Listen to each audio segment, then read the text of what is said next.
So thank you for coming to our today's interview. And my name is Kineko Shimizu. I am CEO of Top Runner Marketing, which is a BtoB marketing agency in Japan. And this is an interview for Japanese BtoB marketer. And the main theme for this interview is video marketing. Okay. So first of all, could you please introduce yourself briefly? Yeah, my name is Michael Sternoff.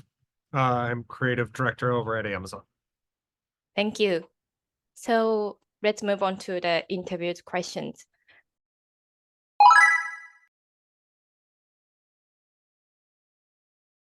The first question is about the storytelling in BtoB video production.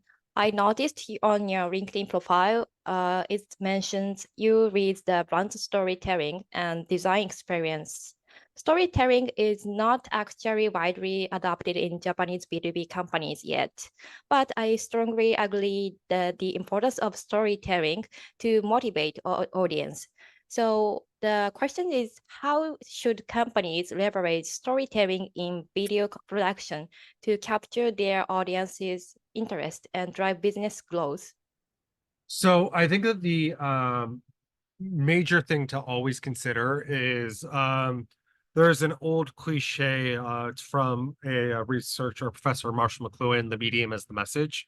And the general idea is that certain mediums are better to give certain messages. So video, giving certain messages, video does very well for emotional, where sometimes a PDF or a document can get more data. And a lot of times when it comes to businesses, business want to tell too much information too quickly in video, when video isn't the best way to do that. But video is much better to show or to have more conversational kind of things.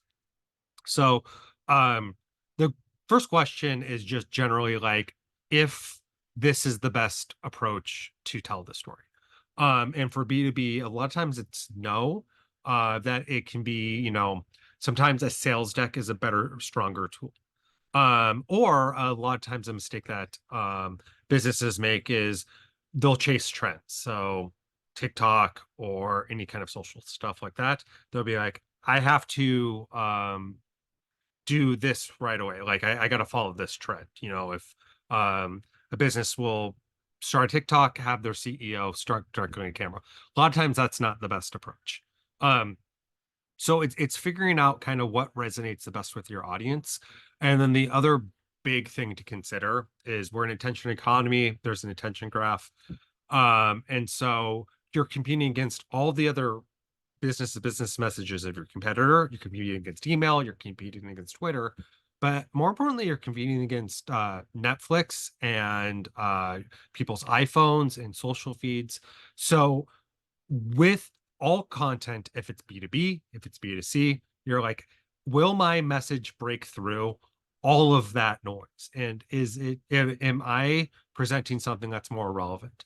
And so it's not always a kind of, there's no silver bullet, there's no single answer. It's just like figuring out what your message is and then reverse engineering to like the best way to say your message. That's a good point. Thank you.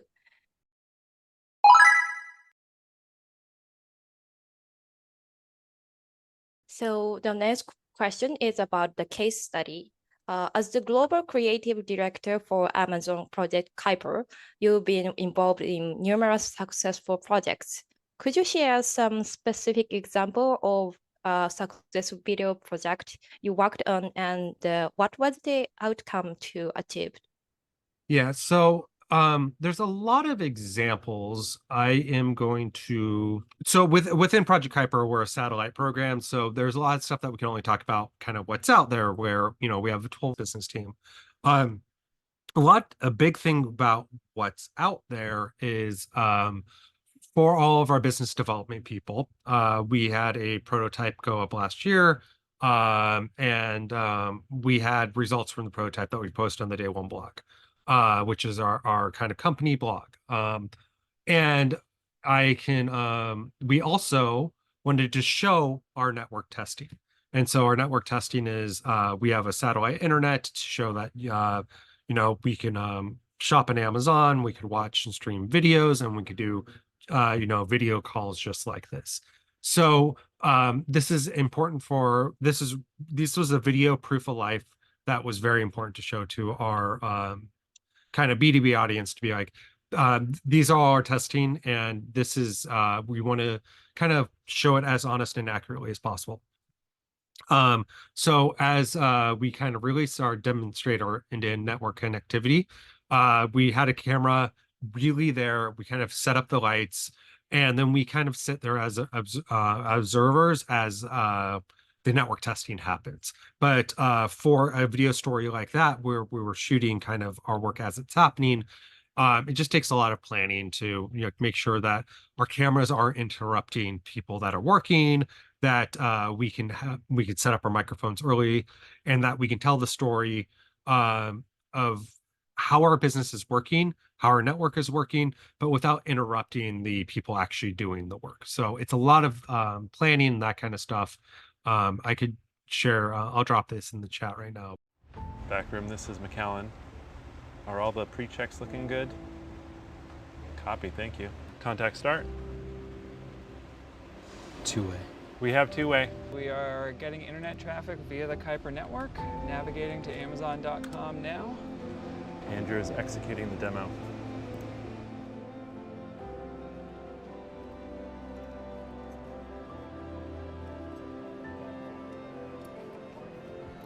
Right on cue, the heavens have opened up a little bit, and it is starting to rain significantly harder than it was earlier. Contact is starting now. We have Switch two-way. over. We have two-way. All right, confirmed. We have internet access via the Kuiper network, and I am searching for Air Rocket Racers. Andrew executing the demo. Page is loaded. I'm adding to my cart, and confirmed. And Andrew just completed the first successful purchase from Amazon.com. Contact start. Two-way. We have two-way. All right, we have internet access via the Kuiper network. Joining the meeting. All right, cool. Flight, this is McAllen. Go McAllen. I wanted to let you know that I am joining this time meeting right now via the Kuiper satellites, which are passing over the customer terminals as we speak. Congratulations on such a huge milestone. Thank you. Nice job, team. Now let's go build some more satellites. Awesome. Thanks, guys. McAllen signing off.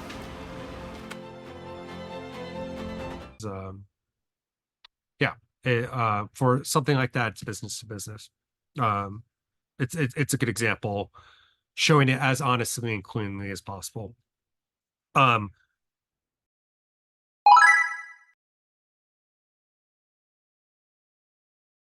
Other than that, it really just depends on what your business is and the best way to present the message. What I kind of encourage is, you found this on TikTok, but it's doing hour-long, kind of talkbacks, back and forth conversations. And then what you can do is you can kind of cut it down to a vertical version with captions. That's like the bite-sized pieces to really encapsulate whatever your business message is. So, it's a big ask to ask all your customers to watch an hour-long webinar. But if you had like a 15-second clip, you cut down that vertically, that can go on your email, like embedded into an email. That's an easy click through. Having those very, very bite-sized pieces is nice.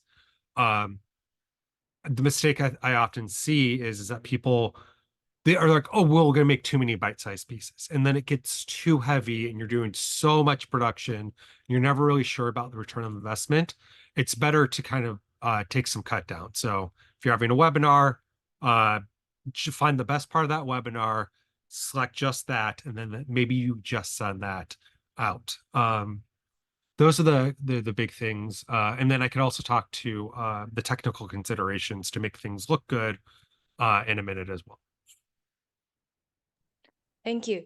And you said some 50 seconds video, like the webinar video gonna be cut it to the shorter one. Yeah. And But most Japanese B2B companies are using the webinar just uploading their YouTube channel. Yeah. Do you think it is not a good way to utilize the webinar, just the uploading itself, but not edited to the YouTube channel? It depends. A big part of a webinar is the live experience for people to feel that they could participate, be there live. Under my experience with, especially with business clients, it's all about getting people live in there. The post views, a lot of times, maybe somebody's not going to watch the entire thing, especially if it's on YouTube. On YouTube, you really do have to feed those channels. If you're doing them every week, if you're building an audience that wants to subscribe, it definitely is the right way to go. There's no reason not to do it, not just to post it on, but you need to figure out what your goals are. If your goal is to educate your customers, they might not want to spend hours watching everything on your YouTube channel. That might not be the most valuable way. So breaking that up and taking the best parts of that, and putting it in an email, getting somebody to click on it might be a better way. The biggest secret is you value your own time. You want to value your customers' time just as much. That's a very important point. Yeah. Thank you. We have a lot of information. There's a lot of public information that, especially video and email campaigns, kind of motion, anything like that, leads to a lot higher click-throughs on your standard kind of emails. If you want to hire CTR, incorporating video is a great way. It's just you want to be very, very careful that you don't over-index. You don't produce too much. It takes a lot of work to make video. You're going to drive yourself crazy if you make all this video and then it doesn't go anywhere. Thank you. That's very important. You have already talked about some utilization of webinar videos post-event, like using the email. So let's move on to the next question.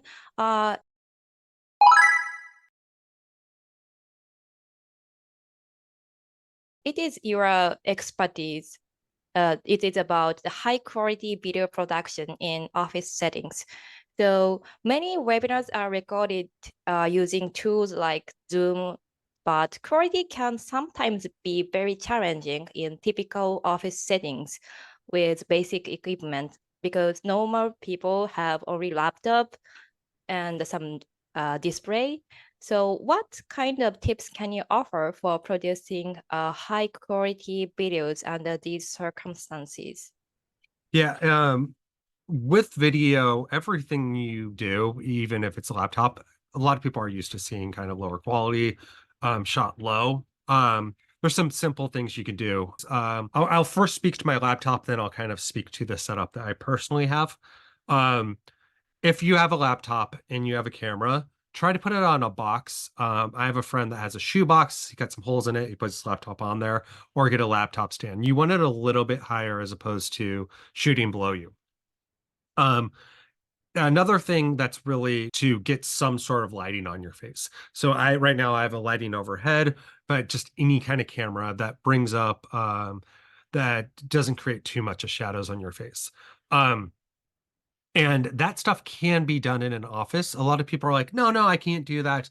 But you want to position your camera just enough where you're like, you got to put in that extra work, because every moment that somebody's looking at your camera being like, oh, that looks really bad, or I can't pay attention, they're not listening to the message of what you're saying. When it comes to audio, a lot of times it just makes sense to use your computer speakers, which is great. But if you're going to take the more high profile calls, trying to find somewhere in the office that's a little bit more quiet. If that's not practical, then really, like if you get a microphone, just a headset is perfectly fine. If you want to get fancy, a more official kind of like podcast microphone or something like that. I'll speak quickly to what I have set up. I actually don't have the official microphone set up right now. But what I have is, this is a USB-C audio plugin with an XLR with a microphone. So a lot of times with podcast mics, this is on operation right now, but this is something you can use. So the other thing that I personally have set up is I'm not talking you through my web Cam, I'm talking you through a separate DSLR cam. It has an HDMI that goes in, and I have an HDMI to a USB-C converter. And on Zoom, I say, hey, I want to pull from that camera, not from my laptop cam. I don't think that's necessary for everybody. And it really just depends. If you're an expert in your field, you don't need that. And then the third, there's a lot of stuff going on behind me, but that's part of kind of the story that I want to tell. Everything from the documentary poster for my first documentary to some of the artwork, and some of the travel bags. That's my camera bag down there. That says just something a little bit more about me. It's all a little chaotic. It's the story I want to tell. So within your office, you don't have to set design your office, but it's like what you want to present about what's behind you that you want to tell more of. And then in the really busy office, doing a blue screen is perfectly fine. But if you do if you change your background, change something very generic for businesses, and then also those separate based on light. The camera needs a lot of light to know where you end and where the background begins. So I definitely recommend getting an extra camera light if you're going to use the kind of auto chroma or the background removal functions. Yeah, thank you. That's very important. Actually, I bought new webcam, which is logical and 4K, quite different from what I used to use. I used to use the PC's camera, but the quality of the camera's display was not so good, but very figured, but very clear. So I really agree to your opinion. Yeah, it says something about you, and everything that you're wearing that you do says something about you. I like even your clothing. I dress casual. This is it's a hoodie, but it's a hoodie of a job company I used to work at. So your camera, the more that your background and you tell a story, then they could also pay attention to the details. So about the background, do you have any tips to create some effective background? Because I just using there is some corporate logo on the background, but do you have any tips to utilize the background for audience effectively? I mean, it depends if you want your own branding. So a lot of folks do that. If you want your branding or a QR code or that kind of stuff, it's just a balance of how distracting that's going to be. For actual, production, right?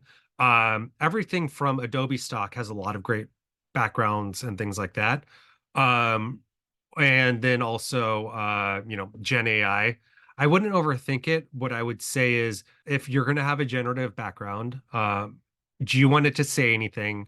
And do you want it to be distracting at all? Or how do you want people to think about it? So, and also it is a consideration that people will screenshot you and stuff like that. So you can use that as a good thing or a bad thing, right? You could up production a lot. OBS is broadcast software that you can use with Zoom, and you can put a lot of graphics on there. But it might distract from people listening to your message. And so it's a lot of choices. There's no right choice. I think the only right thing to do is to always respect your viewers' time and know that there's a lot of other cool stuff they can be doing besides doing this. And so if you have that lens that you respect your viewers' time as much as you respect your own time, it all kind of waterfalls from there. Thank you. That's very useful tips.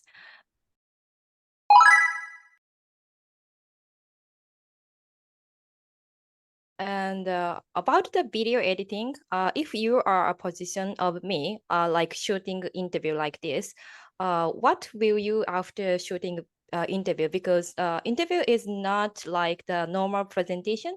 Presentation gonna be using some slides and with the camera. So there is the difference how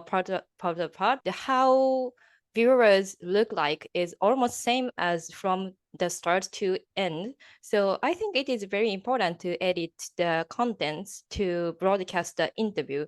What do you advise for me to edit the interview recording? Yeah. So it depends on the medium. So if it's on YouTube, you might want to use the longer one. So professionally, we've used everything from Avid to Final Cut to Premiere. Most commonly Adobe Premiere or something like that for longer form stuff. But Adobe Premiere does create a lot. It can be a lot of work. For shorter stuff, the real thing, and when I was talking about very short form content, TikTok style content, a lot of people that are trying to use Adobe Premiere to create that stuff are realizing it takes so much effort to create it. And so CapCut, and then also Canva are starting to become actually legitimately better tools for that shorter stuff, auto graphics, captions, that kind of stuff. So it just depends. If you're doing short form video content, saying Adobe Premiere is no longer that automatic answer. And so it just depends on where you're at. And if you're auditing on an iPad, I haven't used it a ton yet, but Final Cut X on an iPad is a very, very compelling piece of software.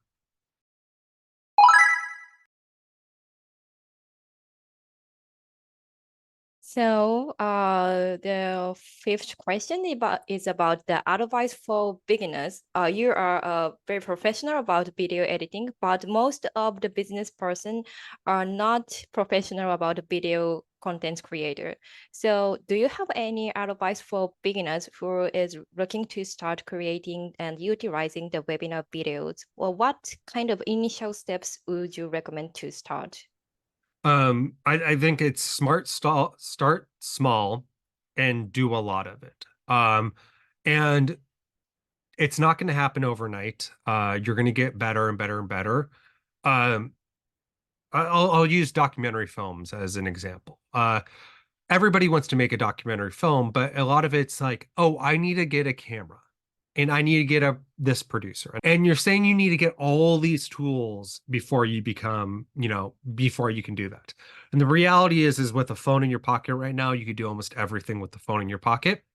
And so one is you just got to start doing it. The other is be deliberate on your storytelling choices. And so a lot of times people will set up a camera and they might be like in the lower third like this and you can't hear them and they think, oh, it's fine, it's good enough. Spend some time, really think about how you're lit, about are you on the thirds? So if it's roll of thirds, I'm here and I'm properly framed here, checking the audio. Be deliberate on the choices you're making and think of those as choices. Because what you uniquely bring to the table for whatever business you're working on, if you're in sales and you're trying to connect with a customer, if you're in product or anybody in between, is you're an expert in your information. You might not be an expert yet in your production. And so know you can do it, just start doing it, but also be very, very deliberate when it comes to I'm going to think about, does this look good? Would I want to watch this? And don't kind of just be like, oh, it doesn't matter. People don't care about framing.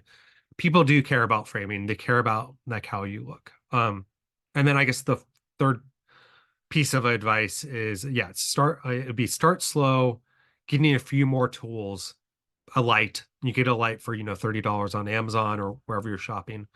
But watch your stuff and think about every single time what you can do better to make your stuff better. And the very last piece, this promise the last piece is, you'll fail. I fail all the time. Stuff people won't see my content on the first pass, and that's okay. You're going to get better and better. And the people that succeed in building an audience for a video series, the people that succeed on YouTube, they keep at it, they keep at it, they keep at it, and they get better and better. So know that you do have to keep at it, because you'll get there eventually. You won't be good right away. I think that's a very important thing to start small and try many things. Thank you so much. The question is from me. So do you have any message for Japanese B2B marketers lastly? Just because a lot of people are doing an approach, they're going like, well, all these other people, they're going on camera and their CEO or their leader is making, vertical videos and talking directly on YouTube. That doesn't mean that's the right approach for you. And I think that you should be very deliberate of like, who are you as a company and who are you as an individual? And what is the right video approach for you? So I do think that seminars are a lot easier to kind of like, because people are very used to talking back and forth over webcams. That is a good way of starting it.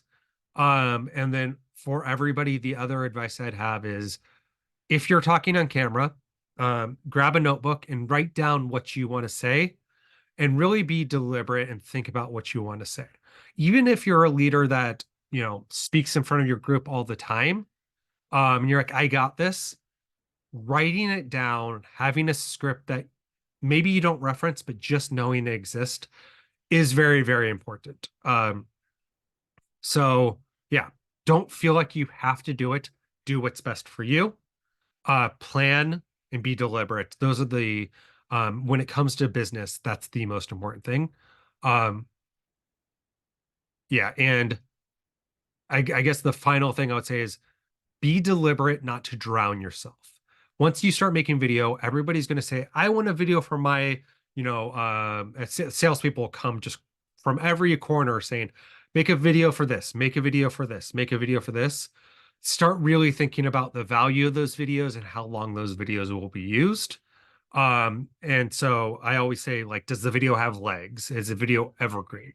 And so the videos that you decide to make, really think about that. Like, is this really gonna be able to be used for a long time? Because what you don't want to do is spend all your effort on a video, it's viewed by a small group one time and then never again. So if you think about it, you're deliberate, you think about how your camera's framed, you think about how your script's written, you don't have to be an expert. You just have to be like, I'm deliberate when making these choices. That's going to be your first step to success.